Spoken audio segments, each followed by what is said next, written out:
सारा बंगला खाली पड़ा है। कहां गया वो? टाइम तो यही दिया था।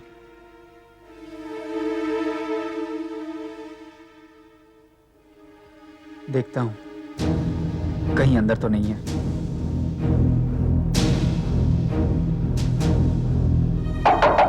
केशव जी, केशव जी। अरे, दरवाजा खुला पड़ा है। कोई दिखाई तो नहीं दे रहा यहां पर। केशव जी।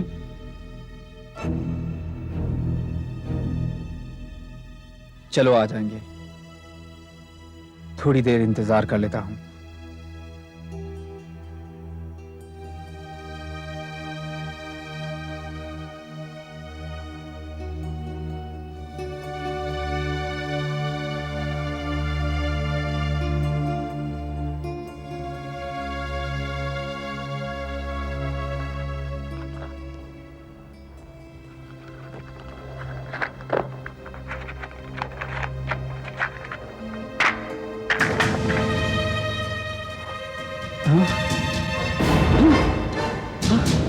हे भगवान, ये क्या हो गया?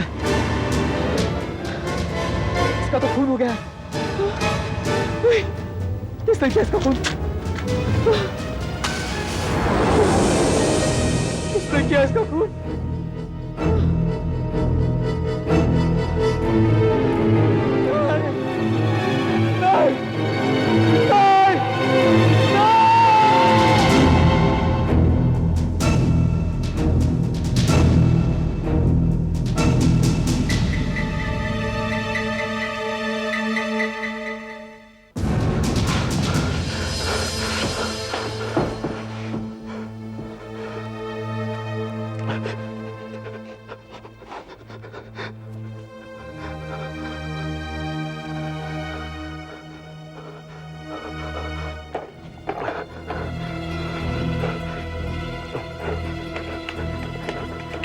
तो उसका कल जाके पता लगा सुधाकर। हाँ हेलो। हाँ बोलो। नहीं साहब तो नहीं है। हाँ एक मिनट सर आपका फोन। हेलो, एसीपी प्रद्युमन यहाँ। एसीपी साहब मैं सोमेश कुमार बोल रहा हूँ साहब आपको याद है साहब? सोमेश कुमार? सोमेश कुमार नाम तो कुछ जाना पहचाना लगता है। मैं सब डॉलर का धंधा करता हूँ साहब। वो सब ब्लैक मार्केट में सब। एक बार साहब आपने साहब मुझे पकड़ा भी था ना साहब, अंदर कर दिया था। वो सब मारो होटल के बाहर साहब। 2 साल पहले साहब। हाँ 2 साल पहले साहब, पहचाना आपने साहब? सोमेश कुमार, याद आया। फिर से पकड़ा गया क्या? नहीं साहब नहीं, आज दूसरी बात है साहब। वो क्या है ना सर, मैं एक आदमी से मिलने गया था आज। केशव नाम था उसका, केशव। उसको डॉलर चाहिए साहब बाहर भेजने के लिए, इसीलिए उसके घर गया था साहब। 14 नंबर सोहराब सोसाइटी। लेकिन साहब उसका किसी ने खून कर दिया साहब। खून? हाँ साहब, मगर वो खून मैंने नहीं किया साहब। हाँ साहब, मैं वहां गया जरूर था साहब, और आपको साहब 1-2 जगह मेरी उंगलियों के निशान भी मिल जाएंगे साहब, लेकिन वो खून मैंने नहीं किया साहब। आपको तो मालूम है साहब, मैं छोटे मोटे गलत काम करता रहता हूँ साहब, लेकिन वो खून मैंने नहीं किया साहब। हाँ साहब, मैंने खूनी को देखा साहब। तुमने खूनी को देखा? हाँ साहब, मैंने खूनी का चेहरा देखा साहब। कौन है वो? साहब वो खूनी साहब, वो खूनी साहब। Hello hello hello hello hello. लगता है कट हो गया।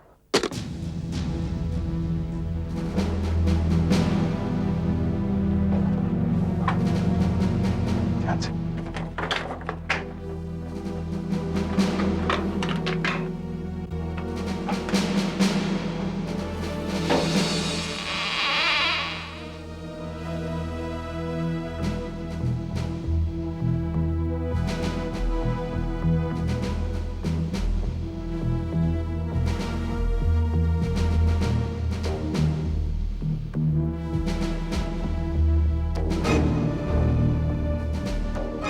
और यहां पड़ी है।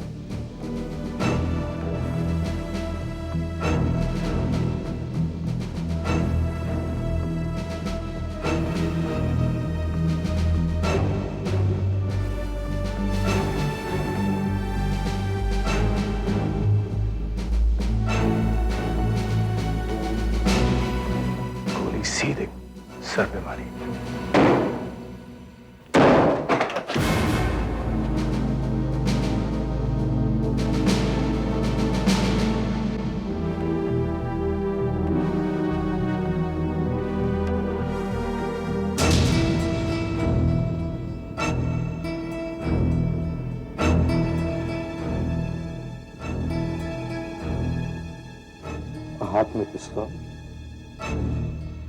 अपने आप गोली मार ली।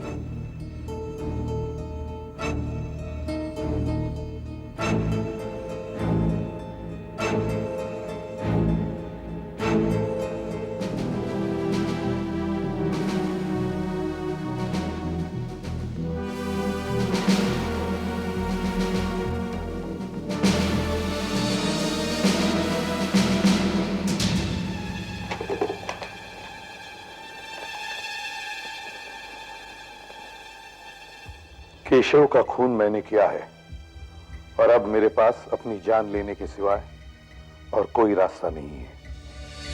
सोमेश,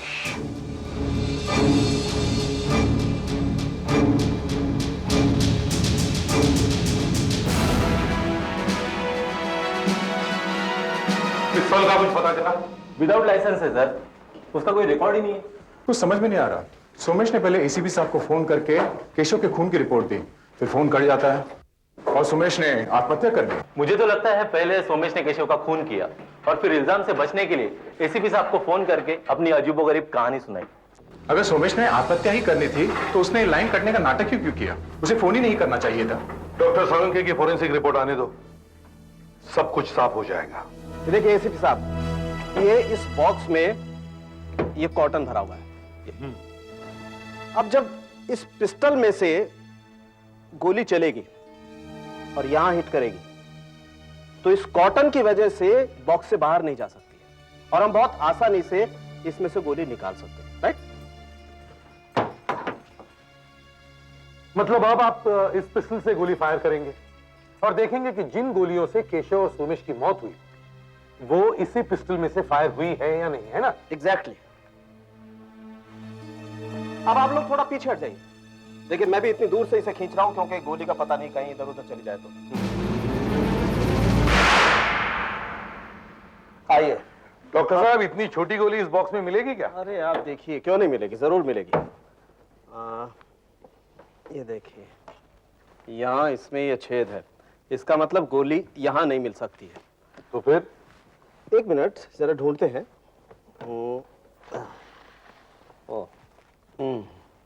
यहाँ भी छेद है, इसका मतलब गोली यहाँ से भी पार निकल गई है। तो फिर गोली है कहाँ डॉक्टर साहब? गोली यहाँ होगी। कहीं बाहर तो निकल नहीं गई? अरे नहीं नहीं, बाहर नहीं निकली होगी, गोली इसमें होगी, यहाँ। अच्छा। क्या हुआ? गोली मिल गई।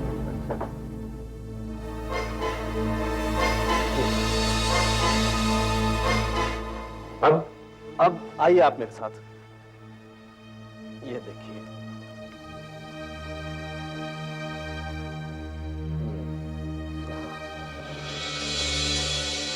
यहां देखिए, आपको इस गोली पर कुछ निशान दिखाई देंगे। देखिए,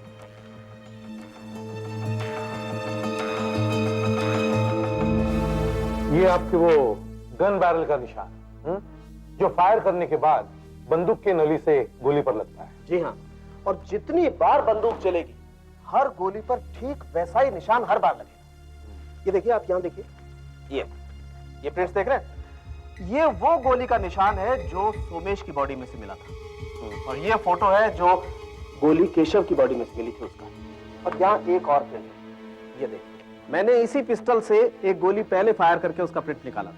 ये देखिए एसीपी साहब, ये तीनों प्रिंट आपस में एकदम मैच करते हैं, जैसा इस गोली पर भी निशान है। इसका मतलब साफ है एसीपी साहब कि सोमेश और केशव की मौत एक ही पिस्टल से हुई है, इसी पिस्टल से। इसका मतलब है सोमेश ने पहले केशव को मारा और फिर उसी पिस्टल से आत्महत्या कर ली? जी नहीं, पिस्टल से गोली चली जरूर, लेकिन ना तो सोमेश ने केशव की हत्या की और ना आत्महत्या की। क्या?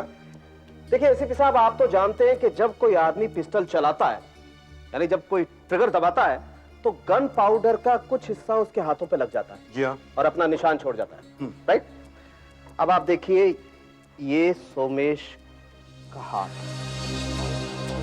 यहां पर कहीं कोई गन पाउडर का निशान नहीं, राइट? इसका मतलब साफ है कि सोमेश ने पिस्तौल चलाई ही नहीं। मतलब किसी और ने पहले केशव का खून किया और फिर सोमेश को मार डाला। कौन हो सकता है? केशव के घर चलो। गाड़ी नहीं लगती है? हाँ सर।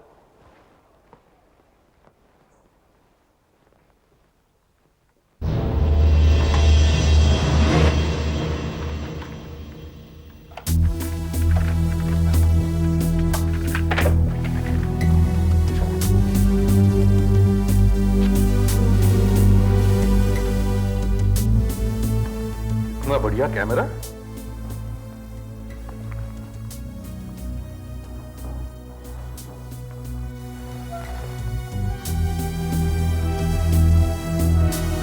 लगता है फोटोग्राफी का शौक था।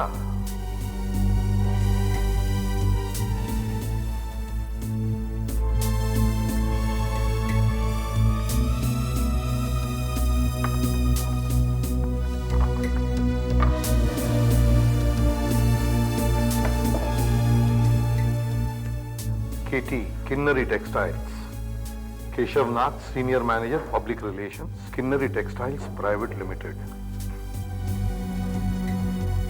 काफी मालदार आदमी होना चाहिए था ये केशवनाथ।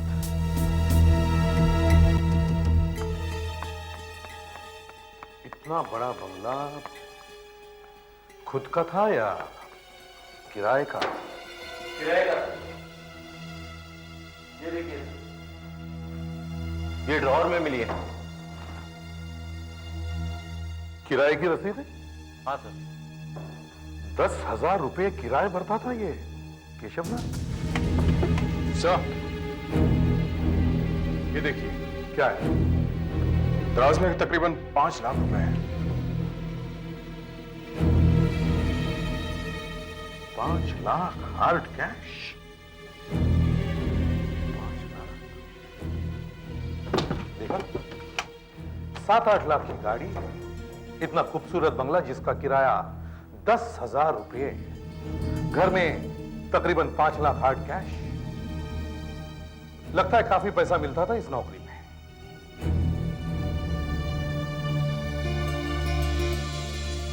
मैगजीन,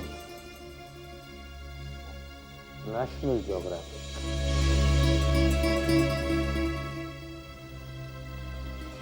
1989, इतनी पुरानी मैगजीन।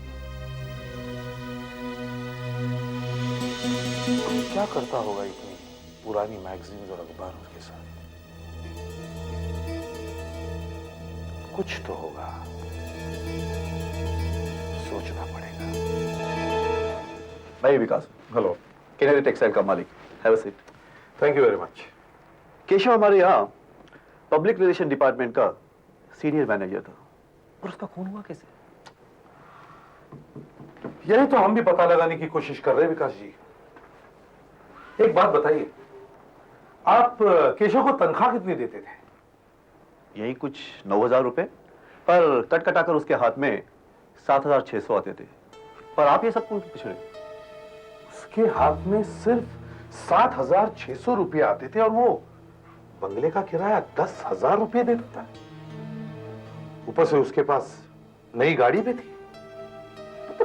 ये सब उसके पास आता था कहां से? वो यहाँ पे भी अपनी नई गाड़ी लेके आता था, तो मैं समझता था कि वो अमीर खानदान से होगा। सर, जरा यहाँ आइए। हाँ, डू यू माइंड अगर मैं बाहर आपकी स्टाफ से कुछ पूछताछ करूं? Please go ahead. Thank you. क्या? सर, सुधाकर को कुछ मिला है।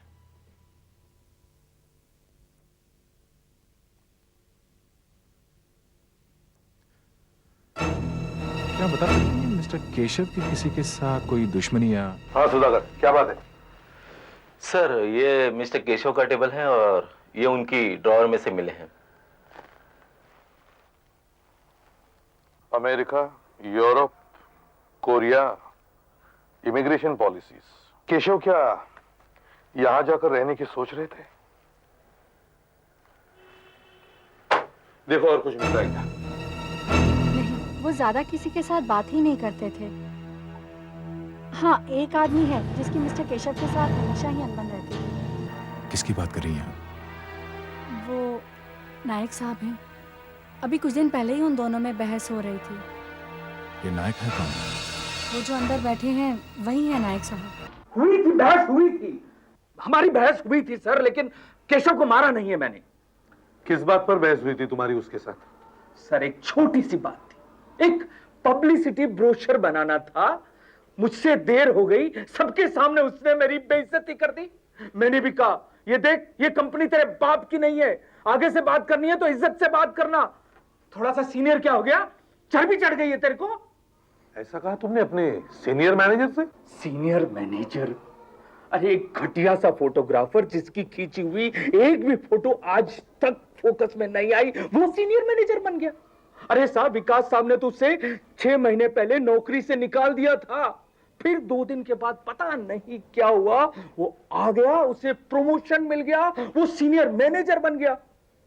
वो प्रमोशन मेरा था साहब, मेरा। हाँ, लेकिन उसके प्रमोशन की कोई तो वजह होगी। वजह? हाँ, वजह थी, विकास साहब का दिमाग फिर गया था, दिमाग। या फिर कोई न कोई गड़बड़ थी साहब। गड़बड़ कैसी? अरे साहब, जब से विकास साहब ने उसे सीनियर मैनेजर बनाया था, तब से उसके तेवर ही बदल गए थे। वो ऐसे बिहेव करने लगा था जैसे इस कंपनी का बॉस विकास साहब नहीं, वो खुद हो। जब मन आया ऑफिस चला आया, जब मन आया तो ऑफिस से चला गया। अरे साहब, एक दिन तो उसने नई गाड़ी भी खरीद ली और फर्स्ट क्लास बंगले में भी रहने लगा। यहां तक कि कुछ दिनों पहले वो फॉरेन जाकर बसने की बात करने लगा था। आखिर ये पैसा आया कहां से? ये सब पैसा कहां से आया साहब? अरे साहब, जब हमें हर महीने तनख्वाह मिलती थी ना, हमें मिलती थी बाहर और केशव को मिलती थी अंदर साहब के केबिन में, और चेक के साथ साथ इतना कैश लेता था वो, इतना। ओह अच्छा, ठीक है। मैं कहा जब भी हमें और पूछताछ करने की जरूरत पड़ेगी हम आपको बुला लेंगे। अब आप जा सकते हैं। Thank you very much. चलिए।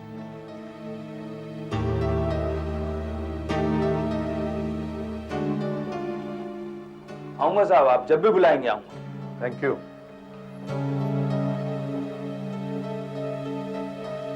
नायक बहुत नफरत करता है सर केशव से। ऐसा तो नहीं है कुछ बात बड़ा चढ़ाकर बता रहा हो? अगर नायक की बातें सच्ची है तो यह सोचने वाली बात है कि विकास ने केशव को प्रमोशन दिया क्यों देता था वो केशव को इतने पैसे, इतनी छूट? हो सकता है केशव विकास की किसी बात या किसी राज को जानता हो। आपका मतलब है ब्लैकमेल? लेकिन वो क्या बात हो सकती है जिसकी वजह से केशव ने विकास को अपने चंगुल में फंसा रखा था?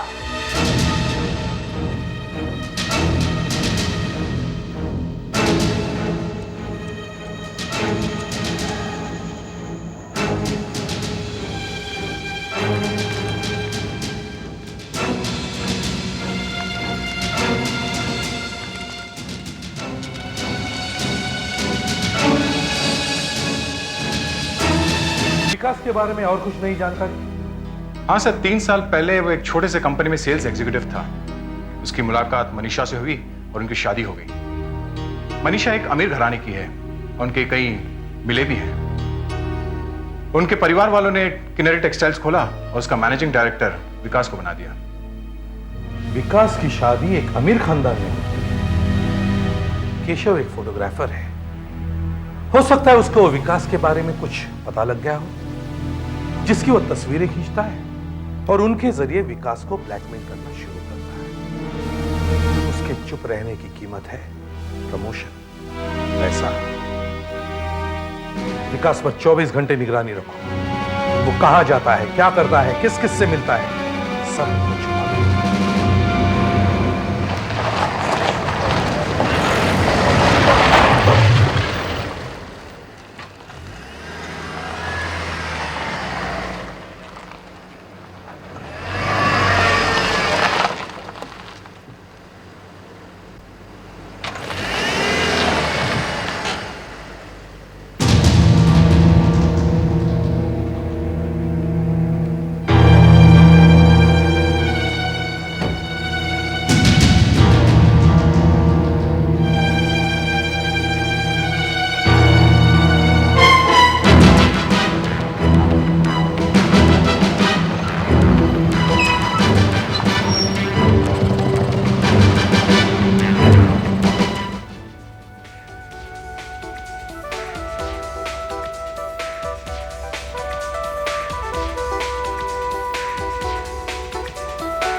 तुम इधर ही रुको।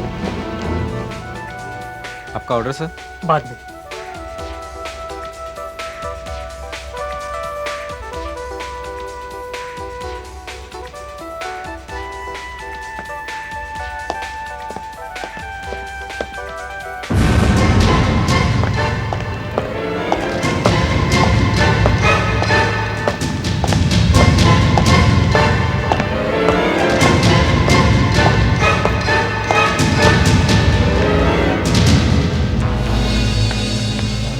सुधाकर, तुम यहाँ ही रुको, ये किसी का इंतजार कर रहा है। हम रेस्टोरेंट में जाके बैठते हैं, ठीक है?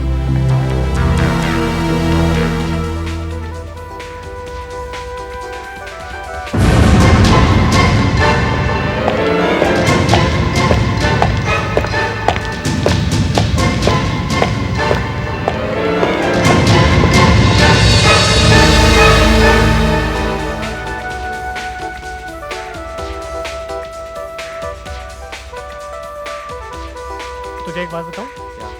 ये लोग जो अभी आए ना, मैं इनको अच्छी तरह जानता हूँ। अच्छा। वो लंबे वाला दिखाई दे रहा है ना, वो लंबे वाला, वो CID वाला। एक बार मैं मुसीबत में फंस गया था तो इन लोगों ने मुझे बचाया था। बहुत अच्छे लोग हैं।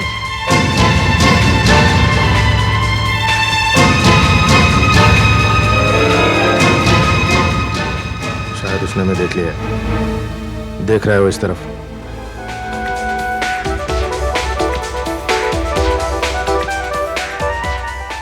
विकास, ये तो उसका नाम लेके बुला रही है। विकास, ये तो जा रही है।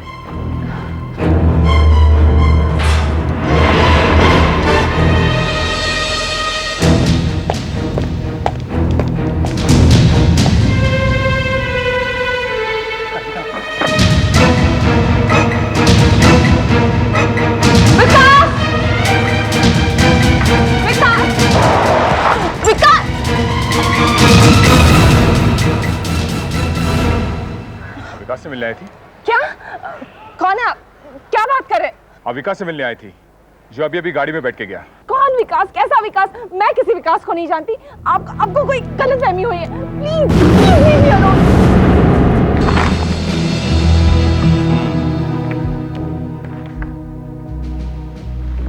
रुक्कू के नाम चिट्ठियां विकास की लिखी हुई। रुक्कू आप ही हैं, है ना?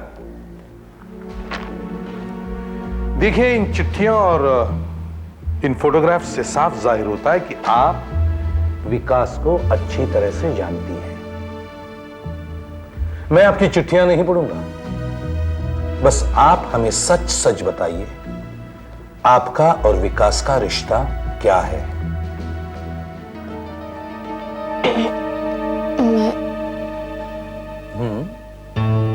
मैं विकास को किसी भी मुसीबत में नहीं डालना चाहती।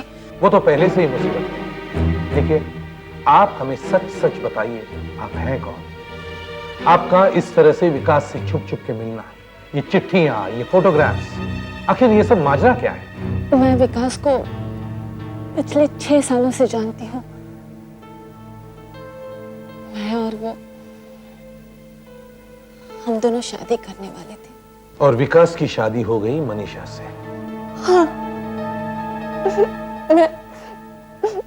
मैंने जब ये खबर सुनी, मैं पागल सी हो गई। कहाँ वो विकास जो मुझसे शादी के वादे किया करता था? उसे जैसे एक अमीर लड़की मिली, उसने उसका हाथ थाम लिया। फिर शादी के 1 साल बाद अचानक उसका फोन आया और उसके बाद लगातार उसके फोन आते रहे। कहता था वो शादी से खुश नहीं है, मुझसे अब भी प्यार करता है, बहुत प्यार करता है। मुझसे मिलने की मिन्नतें कर रहा था। मैं भी अपने आप को रोक नहीं पाई और मैं उससे मिलने लगी। मगर कुछ दिन पहले कुछ दिन पहले क्या हुआ? कुछ दिन पहले अचानक उसका फोन आया और उसने मुझसे कहा कि मैं उससे कभी ना मिलूं, आज के बाद कभी मिलूं नहीं, कभी फोन नहीं करूं और मैं ये शहर भी छोड़ के चली जाऊं। क्या विकास ने आपको बताया कि कोई उसे ब्लैकमेल कर रहा है? एसीपी साहब, मैं रुकू के बारे में सब कुछ जानती हूँ। जैसे ही हमारी शादी हुई थी, विकास ने मुझे अपने और रुकू के बारे में साफ साफ बता दिया था कि ये लोग अब भी एक दूसरे से प्यार करते हैं। क्या आपको रुकू के बारे में शुरू से ही पता है? हाँ, करीब 2 सालों से हमारे बीच काफी टेंशन चल रही थी, इसलिए पिछले हफ्ते ही मैंने ये तय कर लिया था कि अगर विकास को रुकू से सचमुच प्यार है तो मैं इन्हें तलाक दे देती हूँ और ये उससे शादी कर सकते हैं। मैंने इसके बारे में बहुत सोचा और मेरी समझ में आया कि मैं जो कर रहा हूँ गलत कर रहा हूँ। मुझे रुकू से नहीं मिलना चाहिए। और इन्होंने रुकू से मिलना बंद कर दिया, हमेशा के लिए। अब तो आपको सब कुछ पता चल गया ना एसीपी साहब। जब मनीषा रुकू के बारे में शुरू से ही जानती थी तो केशव मुझे ब्लैकमेल करेगा ही क्यों, और मैं उसका खून क्यों करूं? कैसे हो सकता है? कैसे हो सकता है? कुछ समझ में नहीं आ रहा है। ये कैसे हो सकता है? कैसे हो सकता है ये?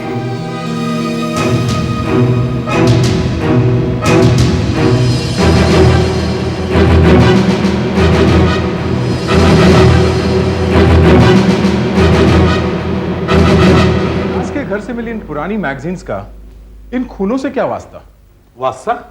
वास्ता है दया, ये मैगजीन्स ही तो वो सबूत है कि विकास झूठ बोल रहा है। सिर्फ यही नहीं, बल्कि उसकी बीवी मनीषा वो भी झूठ बोल रही है उसे बचाने के लिए।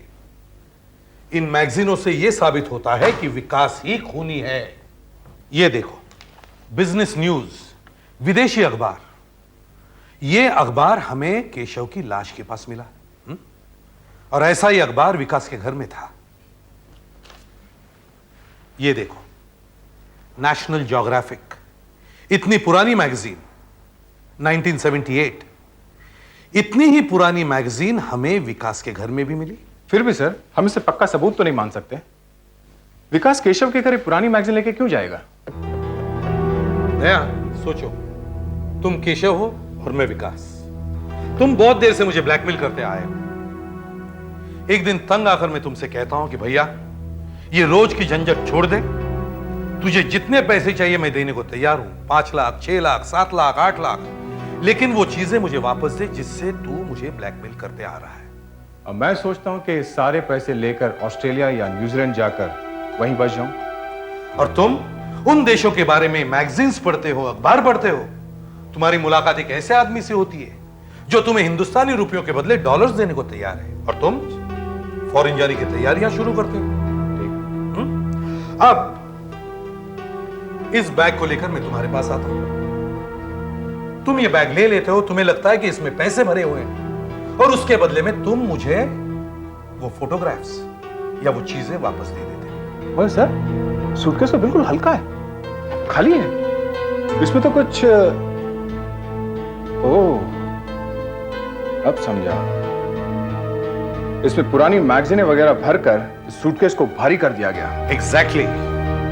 केशव जब बैग खोलता है तो उसे रुपयों के बदले मैगजीन्स दिखती है। वो चौंक कर ऊपर देखता है और विकास उसे मार देता है। मगर विकास ने ये सूटकेस और मैगजीनें वहीं क्यों छोड़ दी? क्योंकि बीच में सोमेश वहां पहुंच गया।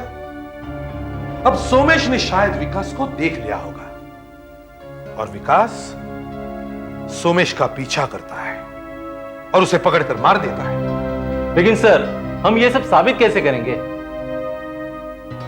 कुछ तो सोचना पड़ेगा।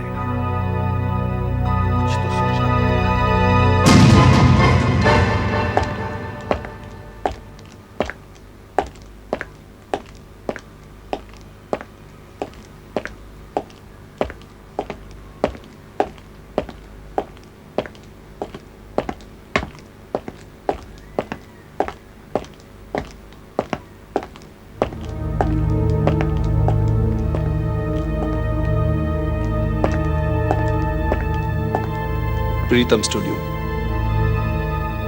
यहीं पे बुलाया था।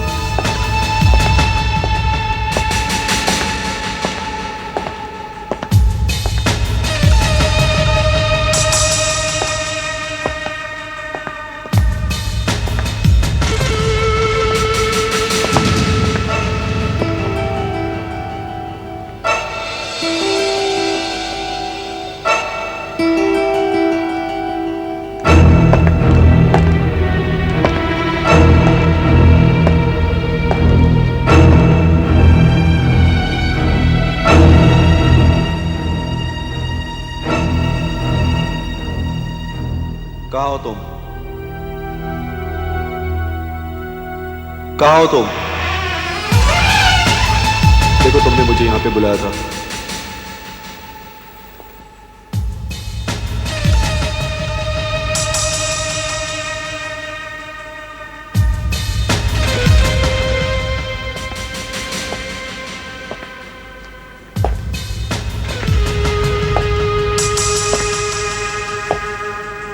कहाँ हो तुम? अगर वाकई तुम केशव के दोस्त हो तो पैसे लेकर रोल दे दो। कहाँ हो तुम?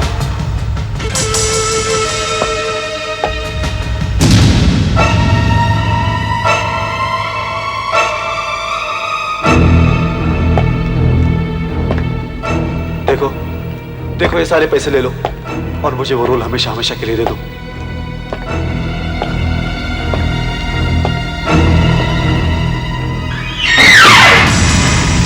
कहाँ हो तुम? सामने क्यों नहीं आते? कहाँ हो तुम? हिलना नहीं। चलो चलो, पीछे मुड़ने की कोशिश मत करना। कोई चालाकी नहीं, सीधे सीधे चलो। इस तरफ, अंदर की तरफ। मुड़ो अंदर, मुड़ो अंदर। बैग नीचे रखो। हाथ ऊपर, ऊपर।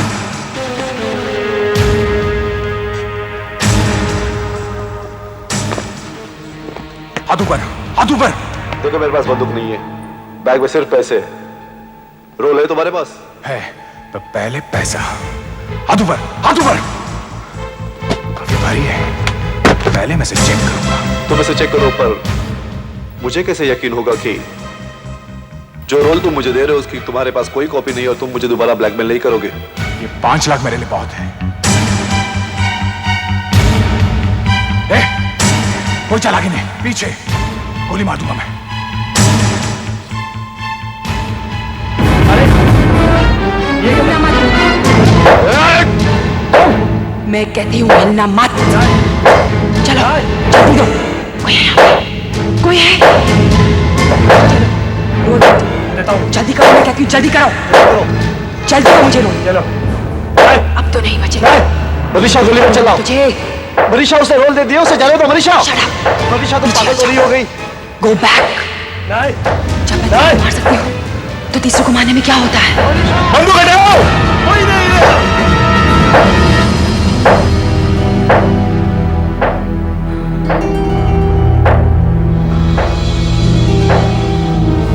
तो ये आप लोगों की चाल थी। हाँ, मैंने ही खून किया है, केशव का और सोमेश का भी। क्या कोई विश्वास कर सकता है? मुझे भी विश्वास नहीं होता। न जाने क्या जुनून सवार हो गया था मेरे सर पर। मेरे पास और कोई रास्ता भी तो न था। अपनी खानदान की इज्जत बचाने के लिए यही एक रास्ता था। ये सब इस आदमी की बेवकूफियों की वजह से है। कुछ दिन पहले केशव ने मुझसे बहुत बड़ी रकम की मांग की थी। उसने कहा कि अगर मैं उसे 10 लाख रुपए दूं तो मुझे ब्लैकमेल नहीं करेगा और वो हमेशा के लिए ये शहर छोड़ के चला जाएगा। लेकिन मैंने साफ इनकार कर दिया कि मैं इतने सारे पैसे नहीं दे सकता। तो उसने मुझे धमकी दी कि वो मेरे और रुकू के बारे में इनको सब कुछ बता देगा। और तब केशव ने मुझे फोन किया और कहने लगा कि अगर मैंने उसे 10 लाख रुपए नहीं दिए तो वो विकास और उस लड़की की तस्वीरें अखबारों में छपवा देगा। वैसे ही मुझे बहुत धक्का लगा था कि विकास और उस लड़की का चक्कर, और अगर ये बात फैल जाती तो मेरे खानदान की इज्जत, सब कुछ मिट्टी में मिल जाता। फिर मैंने केशव से कहा कि उसे रुपए देने मैं खुद आऊंगी और फोटोग्राफ्स लेकर चली जाऊंगी। मैंने घर से एक बैग उठाया, पर मुझे बैग बहुत हल्का लगा। सामने कुछ मैगजीन्स और न्यूज़पेपर्स पड़े थे, मैंने बैग में भर दी। केशव सोच भी नहीं सकता था कि एक औरत उसे मारने की कोशिश करेगी। मैं केशव के घर गई, मैंने उसे बैग दिया और फोटोग्राफ्स ले ली। केशव ने जब बैग खोला तो उसे बहुत गुस्सा आया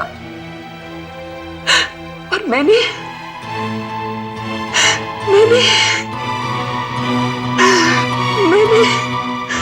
इसे गोली मार दी। मगर सोमेश उसी वक्त वहां पहुंच गया और इसलिए आपको उसे भी मारना पड़ा।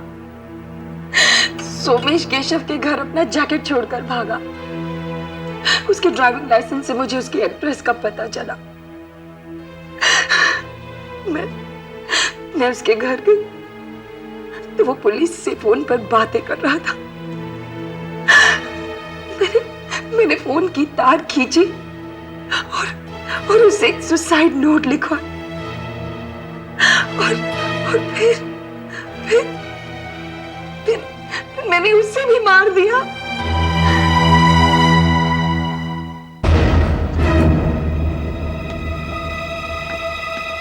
अच्छा हुआ तुम आ गए सुधीर।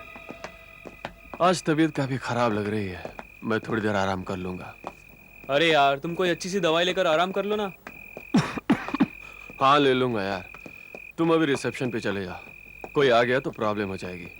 मैं कल सुबह जल्दी आ जाऊंगा। अरे अब इस समय यहाँ कौन आएगा यार, चल तुझे छोड़ देता हूँ नुक्कड़ तक, चल।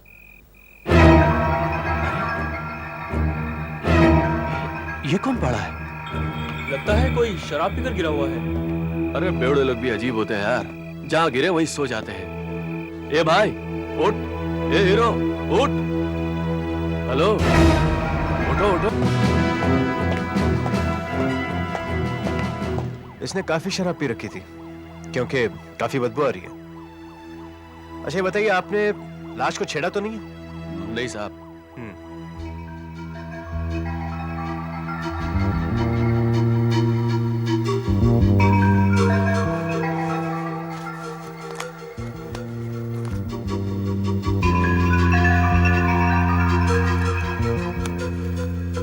काफी सारे रुपए हैं लेकिन कोई नाम या पता नहीं है। आप ही ने हमें बुलाया था ना? जी हाँ साहब, मैं इस टूरिस्ट लॉज का रिसेप्शनिस्ट हूँ साहब। यह आदमी आप ही के होटल का गेस्ट था ना? जी हाँ साहब, मिस्टर सतीश राठौड़, कमरा नंबर 202। ये साहब सेकंड फ्लोर पर रहता था, दूसरे माले पर। माइकल, फोटोग्राफर बुलवाओ और यहाँ के सारे फोटोग्राफ्स ले लो, बिल्डिंग के भी। Okay sir. अरे डॉक्टर साहब कैसे हैं आप? हाय। बस अब आप ही चेक कीजिए, सुपरफिशियल एग्जामिनेशन से क्या पता चलता है बॉडी के बारे में। आशा तुम मेरे साथ हो, आप भी प्लीज चलिए हमारे साथ।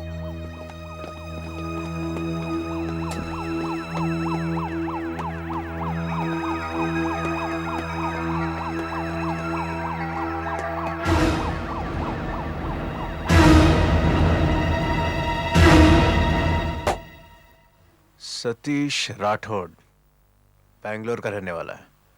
पूरा एड्रेस नहीं लिखवाया आपने?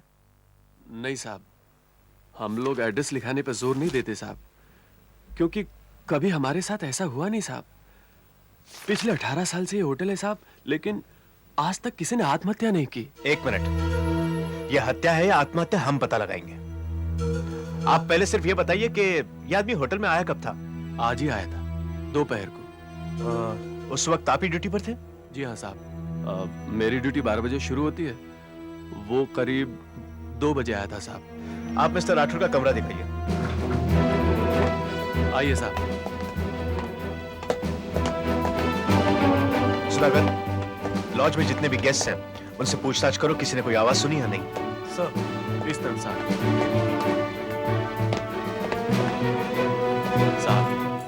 ये रहा कमरा नंबर 202।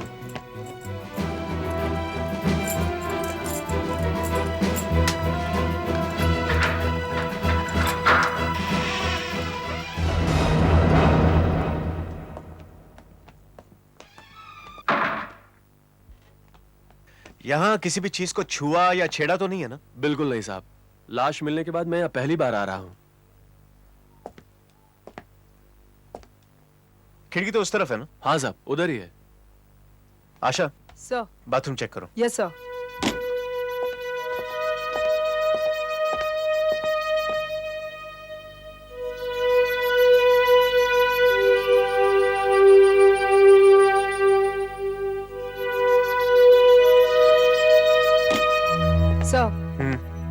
सर बाथरूम में कुछ नहीं मिला सर। ओके।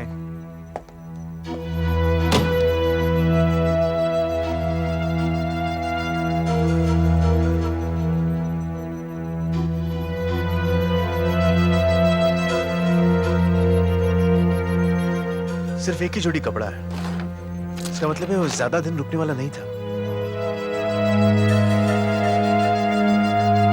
ऐसा कुछ नहीं इस बैग में जिससे पता लग सके कि वो आदमी कौन था। अजीब बात है, ना कोई आईडी कार्ड, ना क्रेडिट कार्ड, ना ड्राइवर्स लाइसेंस। सर कपड़े भी काफी महंगे हैं, लगता है किसी अमीर खानदान का था। आशा, तुम उस टेबल पे चेक करो, ड्रॉवर्स में। Right sir.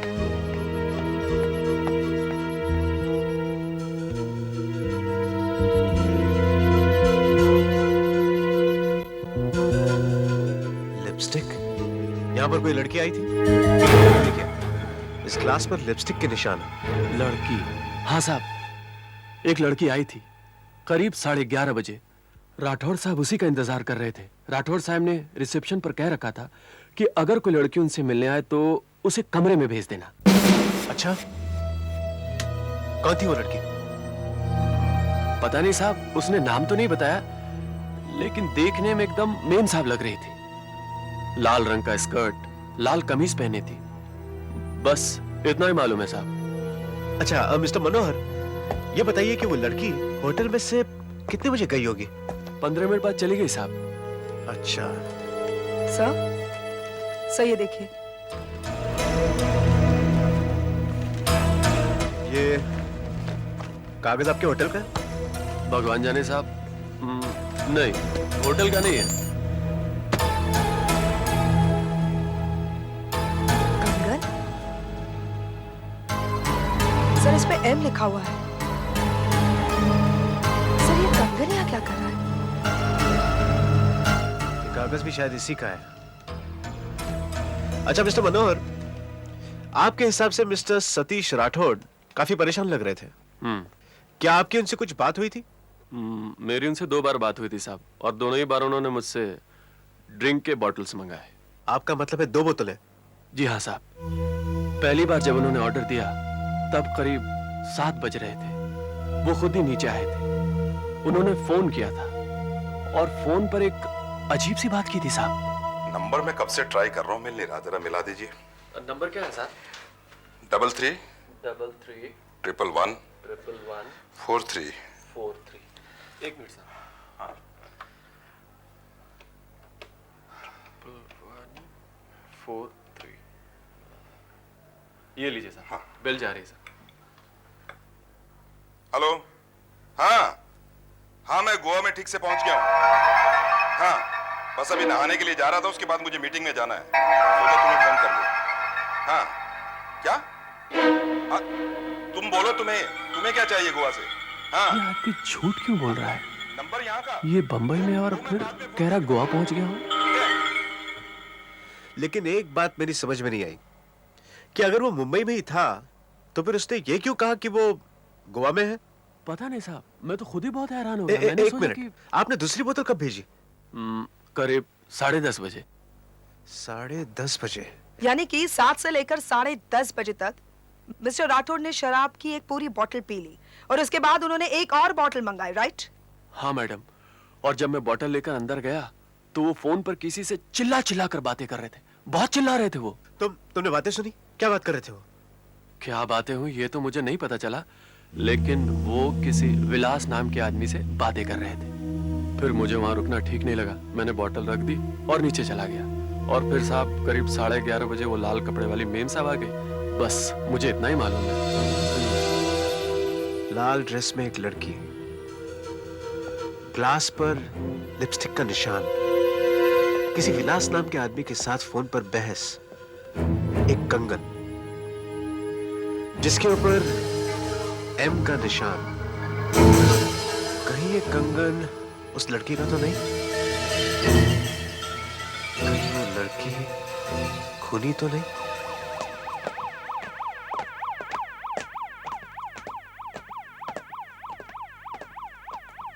हाँ डॉक्टर साहब। या वीरेन कम। पता चला? हाँ, ये ऐसा लगता है लाश अभी अकड़ना शुरू ही हुई है। ये देखो, ये इसका मतलब ये आदमी लगभग 3 घंटे पहले मरा होगा। अभी 2 बज रहे हैं, यानी इसकी मौत कोई 11 साढ़े 11 बजे के आसपास हुई है। अच्छा डॉक्टर साहब, क्या आप यकीनन कह सकते हैं कि आदमी ऊपर से ही गिरा? दिखता तो ऐसा ही है, बॉडी की पोजीशन भी यही बताती है। और ये देखो, ये इसकी टांगे पूरी तरह से टूट गई हैं, मल्टीपल फ्रैक्चर है। ये देखो, सब टूट गई है। एक बात है जो बहुत अजीब है, ये देखो यहाँ,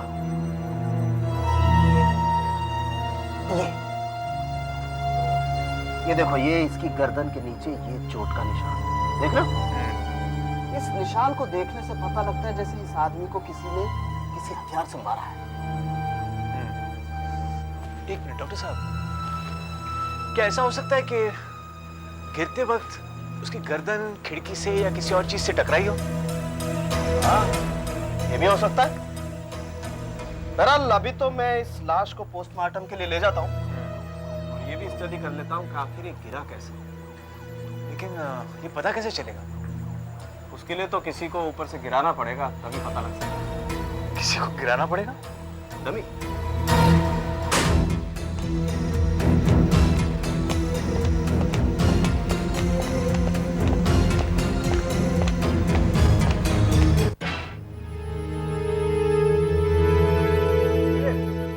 अगर मिस्टर राठौड़ ने आत्महत्या की थी तो नेचुरली पहले उन्होंने अपने पैर खिड़की से बाहर निकाले होंगे, फिर जंप लगाया होगा। जैसे, एक minute, Sudhakar sir, I am ready. हाँ, इस बॉडी के पैर थोड़े बाहर निकालो। ये सर। और थोड़े सर। हाँ, अब फेंको। आपका मतलब? एक मिनट वीरे, हमें अच्छी तरह से पता है कि उस रोज रात को मिस्टर राठौड़ ने बहुत ज्यादा शराब पी रखी थी। सुधाकर, रस्सी फेंको, इसे वापस खींचो, रस्सी को बांधो। तो यह भी तो हो सकता है कि नशे की हालत में खिड़की से बाहर झांकते वक्त वो फिसल गए हो और गिर गए हो। देखो मैं बताता हूं। सुधाकर, तैयार हो?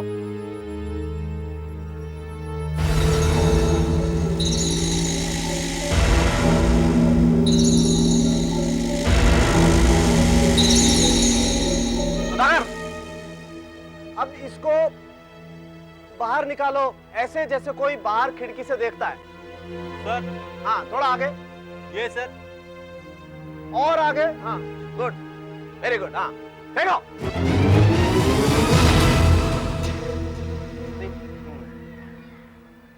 इसका मतलब साफ है कि ये किसी भी तरह से गिरे।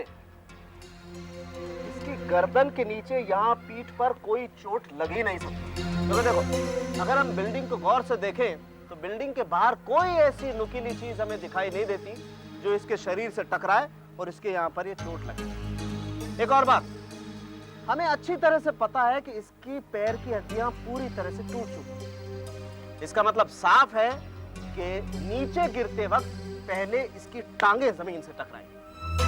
चाहे ये आदमी ऐसे मुंह के बल गिरे ऐसे गिरे या इस तरफ गिरे या ऐसे पीठ के बल गिरे, ये ऐसे, इसकी गर्दन के नीचे कोई चोट लग ही नहीं सकती। नंबर मिला आपको? जी हाँ, ढूंढ रहा हूँ, 1 मिनट देता हूँ मैडम।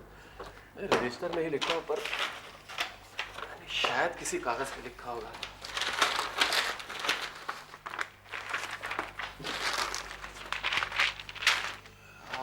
जी हाँ, मिल गया, ये रहा वो नंबर। 331143 331143।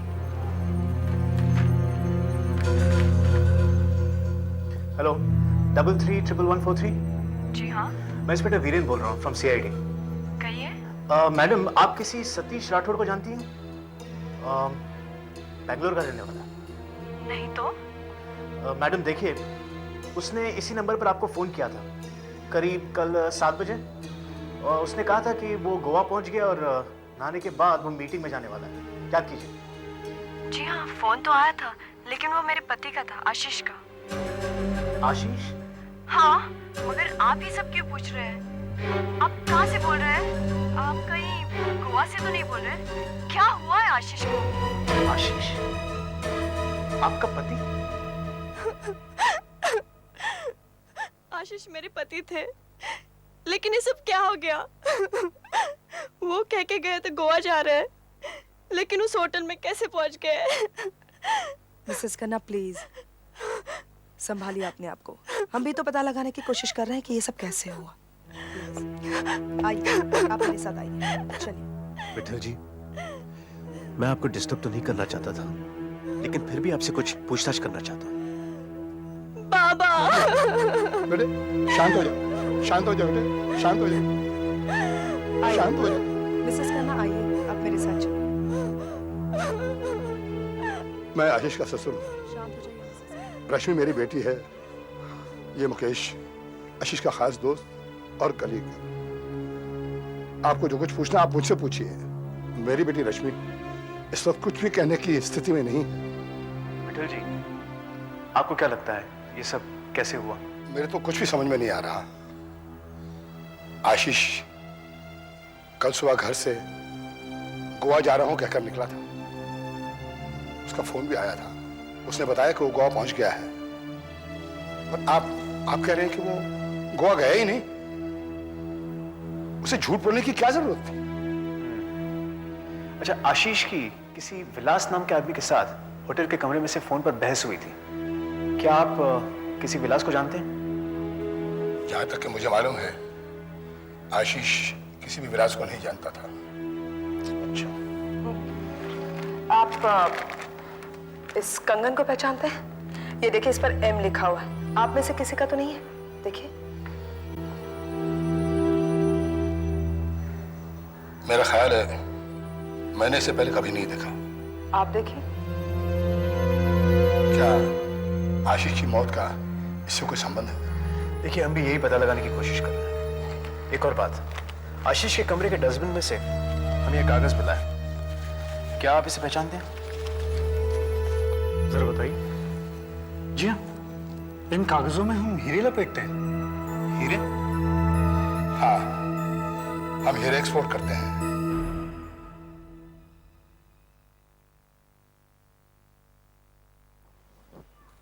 हमारे सेफ में से सबसे बढ़िया क्वालिटी के ये कोई 40 हीरे गायब है। इस रजिस्टर के अनुसार वो सारे हीरे आशीष ले गया है। आशीष? जी हाँ सर, कल सुबह गोवा जाते समय। तकरीबन क्या वैल्यू रही होगी इन हीरो की? इंडियन मार्केट के हिसाब से तकरीबन 5 लाख। जी हाँ सर।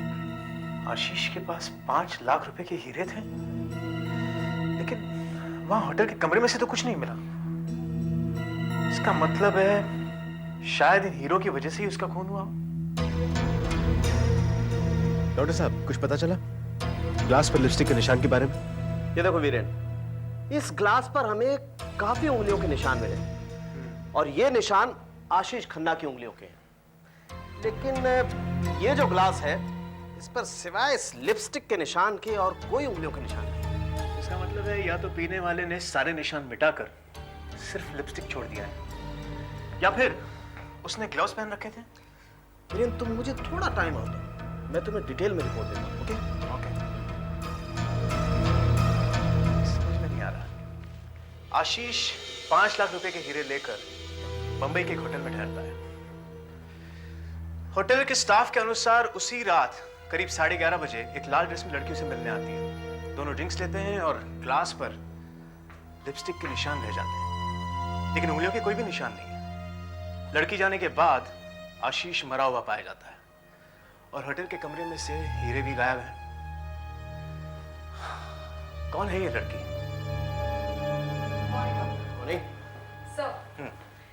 सर ये है mister Mehta, jewellery expert. Hello sir ये हमें इस कंगन के बारे में कुछ बता सकते हैं? हाँ बताइए।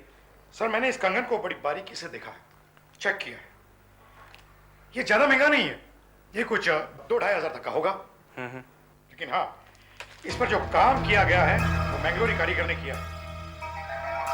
अच्छा मिस्टर मेहता, क्या आप बता सकते हैं कि ऐसे कंगन बंबई में और कहां-कहां मिल सकते हैं? ये तो कहना बड़ा मुश्किल होगा, लेकिन हाँ, ये मैंगलोरी कारीगर ज्यादातर भुलेश्वर और ठाकुरदार में ही काम करते हैं। हो सकता है कि इस डिजाइन का कंगन हम वहीं किसी दुकान से बेचा गया पाए। अच्छा, थैंक यू मिस्टर मेहता। आशा, एक काम करो, ठाकुर द्वार और भुलेश्वर में जितने भी ज्वेलरी की दुकानें हैं सब चेक करो। Yes sir. शायद एक कंगन ही हमें उस लाल कपड़े वाली लड़की के पास पहुंचा सकता है। 18 निकी कॉटेज, बांद्रा वेस्ट। सर हमें आशीष के कुछ मोबाइल बिल्स मिले हैं, शायद उनसे कुछ पता चले। कुछ पता चला? सर इन 3 नंबर्स पे ही ज्यादातर कॉल्स किए गए हैं। एक उनके घर का है, एक उनके ऑफिस का है, और ये तीसरा नंबर, ये किसका है? सेम नंबर, काफी बार इस नंबर पर फोन किए गए हैं। सर हमने टेलीफोन एक्सचेंज से पता लगवाया है। ये नंबर मिस सलोनी नाम के लड़की का है, बांद्रा में रहती है, 18 निकी कॉटेज।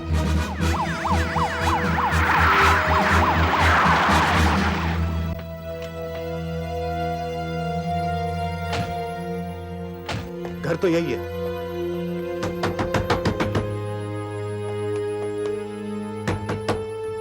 दरवाजा खोलिए, सीआईडी। वरना जिंदा रिश्ता कर। माइकल, तू यही रहो।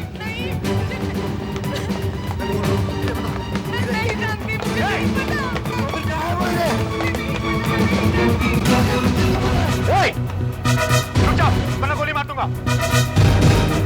Drop it now. Stop it, Michael, what's it?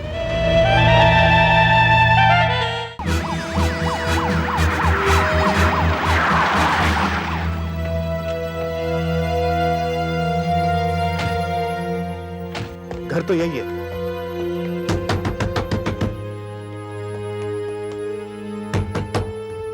दरवाजा खोलिए, सीआईडी। माइकल, तू यही रहो। मैं बोल रहा हूँ। फिर कहाँ है वो हीरे?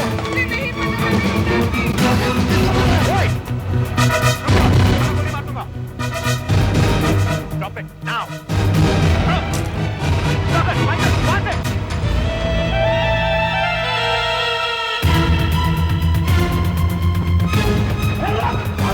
गोली मत मारना, गोली मत मारना। जीप ले चलो,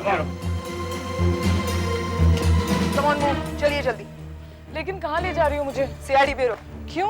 वहाँ चलकर सब पता चल जाएगा। मैंने कुछ भी नहीं किया। मैंने कहा ना आपको पता चल जाएगा। सर यही वो लाल कपड़े वाली लड़की है सर, ये देखिए। तो आखिर आपने देखी? तो वो लाल कपड़ों वाली आप ही हैं मिस सलोनी, जो आशीष को मिलने टूरिस्ट लॉज पर गई थी? ये कौन है? ये मेरे मंगेतर हैं प्रकाश। मंगेतर? स्ट्रेंज। और इन्होंने आपको मारने की कोशिश की? मैं आपको सब कुछ बताती हूँ, लेकिन प्लीज मुझे इससे बचा लीजिए। ये एकदम पागल हो गया है। पागल हो गया। मिस्टर प्रकाश, आप सीआईडी हेडक्वार्टर्स में बैठ जाइए। मिस सलोनी, आप हमें यह बताइए कि आप आशीष को मिलने उसके कमरे पे क्यों गई थी और आपने आशीष का खून क्यों किया? खून? नहीं, मैंने आशीष का खून नहीं किया। प्लीज मेरा विश्वास कीजिए। मैं आपको सब कुछ बताती हूँ। तो फिर बताइए। मैं आशीष से एक होटल में मिली थी। मुझे मालूम पड़ा कि आशीष एक बहुत ही अमीर आदमी है और शादीशुदा भी। मैंने ये सब आके प्रकाश को बता दिया। हमने आशीष को ब्लैकमेल करने का एक प्लान बनाया। बस फिर मैं आशीष से रोज मिलने लगी और अक्सर उससे फोन पे बात भी किया करती थी। आशीष ने मुझे कई खत लिखे और प्लान के मुताबिक हमने आशीष से 5 लाख रुपए मांगे और कहा कि अगर उसने हमें वो रुपए नहीं दिए तो वो सारे खत हम उसकी बीवी तक पहुंचा देंगे। और फिर आशीष डर गया। हमने आशीष से सारा रुपया एक ही साथ मांगा। हमारे कहने पे ही आशीष उस टूरिस्ट लॉज में 5 लाख के हीरे लेकर आया था। और उसके बाद आप और प्रकाश दोनों टूरिस्ट लॉज हीरे लेने गए। प्रकाश मेरे साथ नहीं था क्योंकि हाल ही में वो 3 साल की सजा काट के आया है और दोबारा वो रिस्क लेना नहीं चाहता था। इसीलिए आशीष से मिलने मैं अकेली ही उस टूरिस्ट लॉज में चली गई।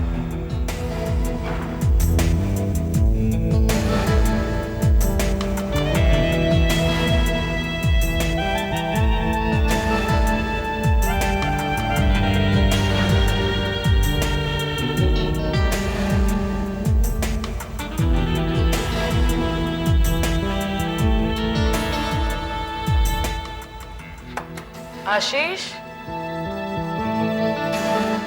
आशीष, आशीष, क्या तुम अंदर हो? आशीष, दरवाजा तो खुला है। आशीष, आशीष,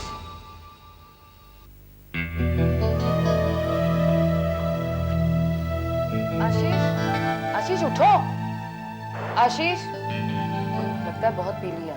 आशीष, आशीष गेट अप। आशीष, ये तो मर गया।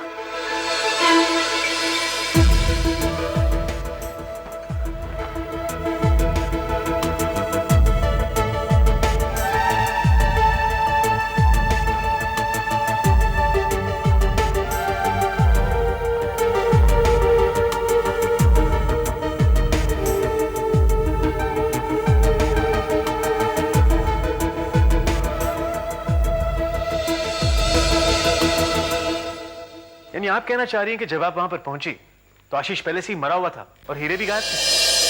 जी, मैं वहां से भागकर सीधे प्रकाश के पास गई और मैंने उसे सब कुछ बता दिया, लेकिन ये मेरा विश्वास ही नहीं कर रहा। क्योंकि मुझे मालूम है कि ये मुझे डबल क्रॉस कर रही है और सारे हीरे खुद हड़पना चाहती है। और जब मुझे इस बात का शक हुआ तो मैं लॉज पहुंचा, पर तब तक आप वहां आ चुके थे। इसीलिए तो मैंने मारने की कोशिश भी कर रहे थे। मैं इसे मार नहीं रहा था, सिर्फ धमका रहा था, क्योंकि मुझे पूरा यकीन है कि आशीष का खून इसी ने किया है और हीरे इसके पास ही मिलेंगे। मैंने आशीष का खून नहीं किया है और ना ही वो हीरे मेरे पास है। आप लोग मेरा यकीन क्यों नहीं करते? कहानी बहुत अच्छी है मिस सलोनी, लेकिन एक बात आप भूल गई कि आपने मिस्टर आशीष के साथ ड्रिंक ली थी। ड्रिंक? मैंने आशीष के साथ कोई ड्रिंक नहीं ली। हमें ग्लास पर लिपस्टिक के निशान मिले हैं। मिस सलोनी, झूठ बोलकर कोई फायदा नहीं। आपने आशीष को मारा, हीरे उठाए, वहां से भाग निकली और आप ये कहानी बता रही हैं। बिल्कुल ठीक कह रही हैं आप, इसने ऐसा ही किया है। बहुत चालाक। एक मिनट मिस्टर प्रकाश, हो सकता है कि आशीष का खून तुमने किया। एक मिनट, तुम इनसे पहले वहां पहुंचे, आशीष को मार डाला, हीरे उठाकर वहां से निकल गए और अब तुम इन्हें डबल क्रॉस करने लगे। मुझे लगता है कातिल तुम दोनों में से ही एक है। सुधाकर, माइकल, मिस्टर प्रकाश और मिस सलोनी को गिरफ्तार कर दो। सर, मैंने ठाकुर द्वार और भुलेश्वर में जितनी भी ज्वेलर शॉप थी उनमें से करीबन सारी दुकानों में पूछताछ की है। अभी 5 दुकानें बाकी है सर, और मुझे यकीन है सर उन दुकानों में हमें पता चल जाएगा कि ये कंगन किसका है। ओके, गुड, चलो। तो डॉक्टर साहब। हाँ वीरेन, क्या पता चला? देखो, कुछ ना कुछ गड़बड़ जरूर है इस लिपस्टिक के निशान में। अच्छा, और वो क्या? Just a moment. आशा, जरा लिपस्टिक अपने होठों से लगा। कम ऑन, लगाओ, मुझे कुछ देखना है।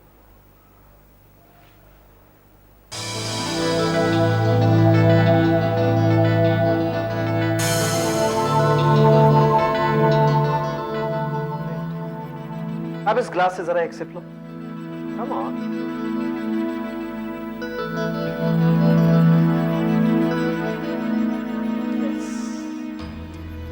मेरा अंदाजा बिल्कुल सही था।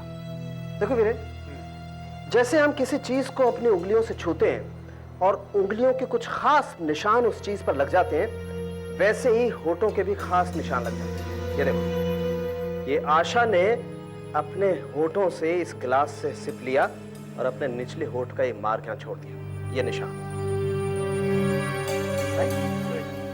अब इस ग्लास को देखो, ये जो हमें होटल के उस कमरे से मिला था, यहां पर इस लिपस्टिक में कोई खास निशान नहीं है, कोई होठ का निशान नहीं है।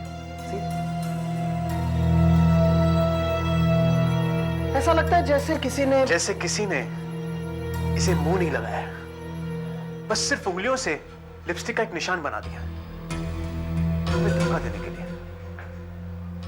खैर, अब हमें देखना यह है कि इस कंगन से हमें क्या पता चलता है।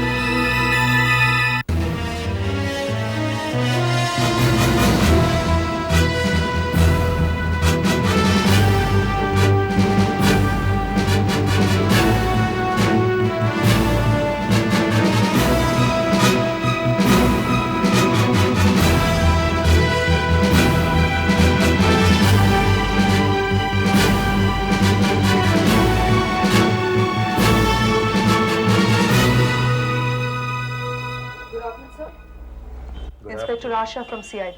Good afternoon. सर, हम आपसे कुछ बात करना चाहते हैं, कुछ पूछना चाहते हैं। हाँ जी, पूछिए। ये कंगन क्या आपकी दुकान से बनवा गया था? जी हाँ, ये मेरी दुकान का ही बना हुआ है, काफी पॉपुलर है, काफी बिकता है। क्या आप हमें बता सकते हैं कि ये किसने बनवाया था, क्योंकि हम उसे ढूंढ रहे हैं। नहीं जी, ये तो बहुत मुश्किल है बताना, क्योंकि ये काफी पॉपुलर डिजाइन है और बहुत ही बिकते हैं। अब देखिए, इस कंगन पर M एनग्रेव किया हुआ है, शायद इससे कुछ आपको मदद मिल जाए। तो कोशिश करते हैं, देखते हैं।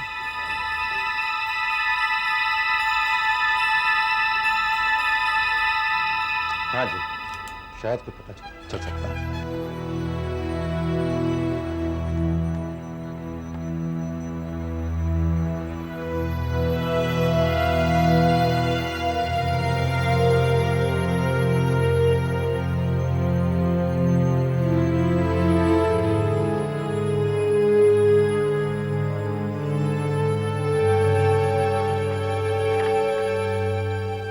हाँ जी, ये 6 महीने पहले एक कस्टमर ने बनाया था, जिसका नाम है मलिका सेन। मलिका सेन? ये नाम अब तक तो आया नहीं। एड्रेस है क्या? जी नहीं, एड्रेस तो नहीं है, क्योंकि वो खुद आई थी अपना डिलीवरी के लिए। हाँ, और एक बात है कि उन्होंने 1 महीने पहले ये कंगन का ऑर्डर दिया हुआ है। कब एड्रेस लिखवाया था? नहीं जी, इनका एड्रेस नहीं है, इनका फोन नंबर है मेरे पास। क्या है? 611-0233 0233। Hello, hello miss Malika Sen, inspector Asha from CID।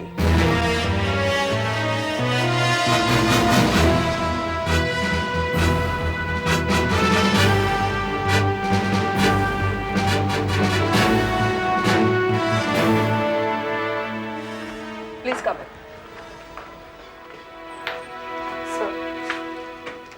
बैठिए।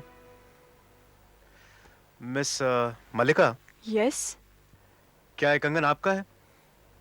ध्यान से देखिए, इस पर M अल्फाबेट छपा हुआ है। ये तो मेरा ही है।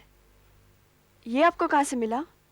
देखिए, आप हमें सिर्फ ये बताइए कि क्या आप किसी आशीष खन्ना को जानती हैं? आशीष खन्ना? नहीं, मैं किसी आशीष खन्ना को नहीं जानती। क्या ये उनको मिला था?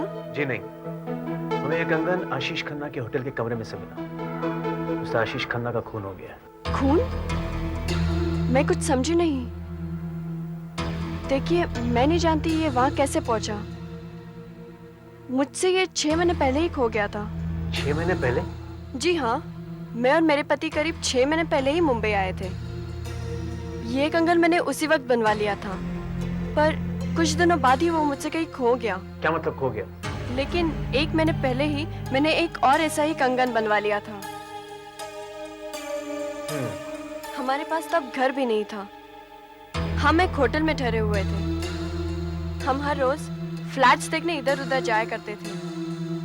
बस तभी ये मुझसे कहीं खो गया होगा। 1 मिनट, आपने अभी भी कहा कि आप एक होटल में ठहरे हुए हैं। कौन से होटल में? Hotel tourist laws. Tourist laws. आप होटल में कौन से कमरे में ठहरे? सेकंड फ्लोर के कमरा नंबर 202 में तो नहीं? नहीं नहीं, हम तो ग्राउंड फ्लोर पर थे। पर आप ये सब क्यों पूछ रहे हैं? और ये मेरा कंगन? देखिए, आपका कंगन आपको वापस मिल जाएगा। फिलहाल आप जा सकती हैं। Thank you very much. Michael, please आइए।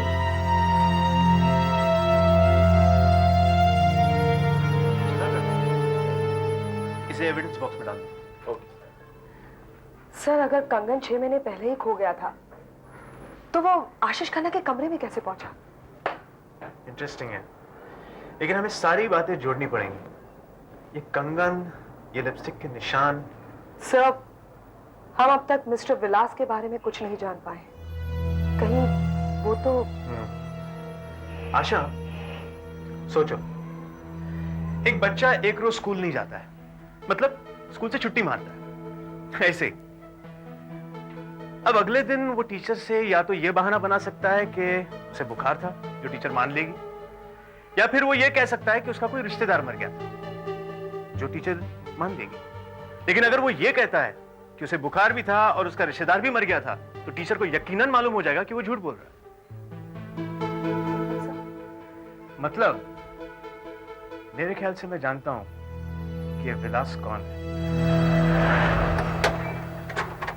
Hurry up.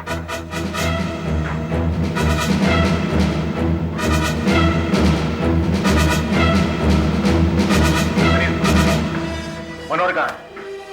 ऊपर। Move fast.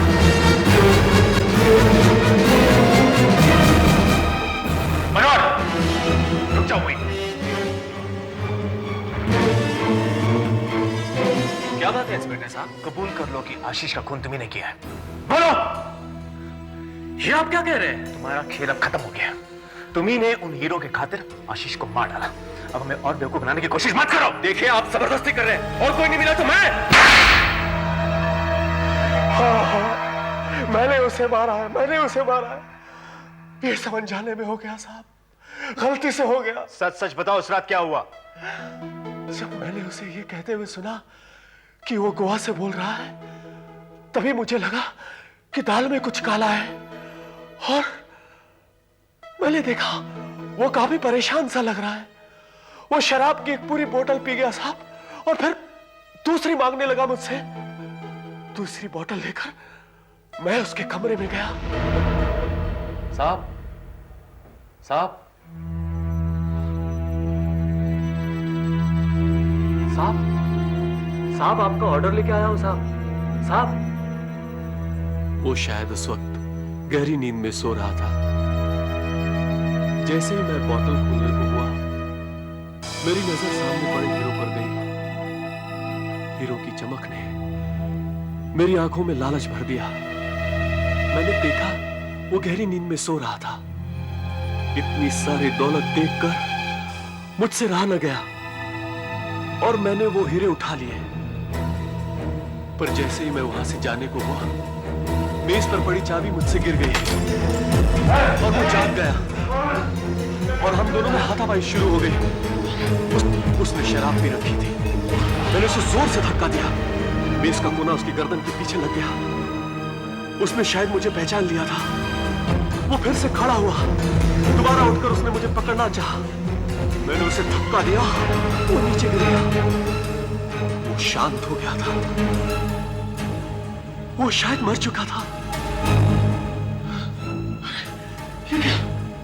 ये तो मर गया।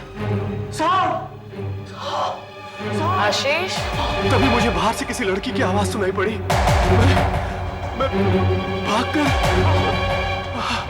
बाथरूम में छिप गया। आशीष! मैंने देखा लाल कपड़ों में एक लड़की उस कमरे में आई। आशीष! आशीष उठो! आशीष, क्या हो गया तुम्हें? वो लड़की शायद उसे जानती थी। मेरी समझ में नहीं आ रहा था कि ऐसी हालत में मैं क्या करूं।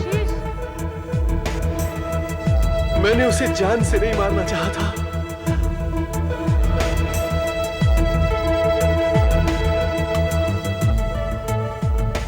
ये तो मर गया।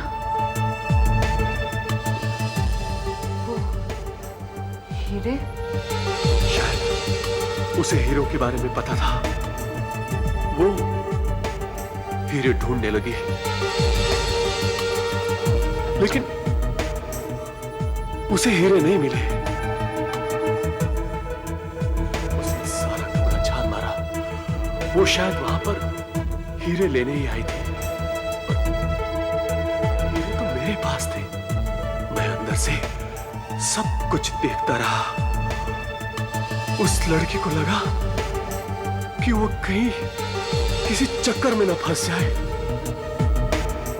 इसलिए वो वहां से चुपचाप चली गई। मैं बाथरूम से बाहर आया और मैंने उसकी लाश को उठाकर खिड़की से बाहर फेंक दिया। मैं दौड़कर लॉबी में गया, वहां हमारे गेस्ट लोगों का वो सामान पड़ा है जो रूम्स में भूल जाते हैं। मैंने वहां से एक लाल लिपस्टिक और एक कंगन उठाया और फिर वही लाल लिपस्टिक तुमने ग्लास पर लगाई और ग्लास में विस्की डाल दी। जी हाँ, और वो कंगन मैंने वहां फेंक दिया ताकि पुलिस को मिल जाए। और फिर तुमने उस लाश को वहां से घसीटकर खिड़की से नीचे फेंक दिया।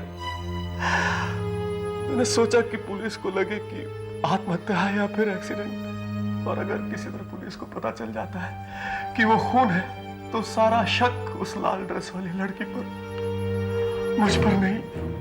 लेकिन फिर भी तुम पकड़े गए। मनोहर, तुम्हारी बदकिस्मती से तुमने जो सबूत छोड़े वही सबूत हमारे काम आए। वो लिपस्टिक, वो कंगन और विलास, जो आदमी ना है ना कभी था। मैं उसे मारना नहीं चाहता था साहब, मैं उसे मारना नहीं चाहता था। मैंने अपनी पूरी जिंदगी में एक चींटी तक नहीं मारे साहब। तो भला एक आदमी को कैसे मार सकता हूं? दरअसल मैं लालच में आ गया साहब। इतने सालों तक मेहनत करने के बावजूद मैं 10,000 रुपए इकट्ठे नहीं कर सका। अचानक इतने सारे दौलत देखकर मैं पागल हो गया साहब, मेरा दिमाग खराब हो गया। मुझे लगा कि मेरी जिंदगी सुधर जाएगी साहब, मैं वो सारे हीरे लौटा दूंगा साहब, मुझे माफ कर दो साहब। मैंने जानबूझकर उसे नहीं मारा साहब, मुझे माफ कर दो। मनोहर, तुम्हारी थोड़ी सी लालच की वजह से तुम्हारे हाथ से बहुत बड़ी गलती हुई है, जो तुम्हारे लिए बहुत महंगी पड़ेगी। मुझे अफसोस के साथ कहना पड़ रहा है कि हीरो की चोरी और आशीष खन्ना के खून के जुर्म में मैं तुम्हें गिरफ्तार करता हूं।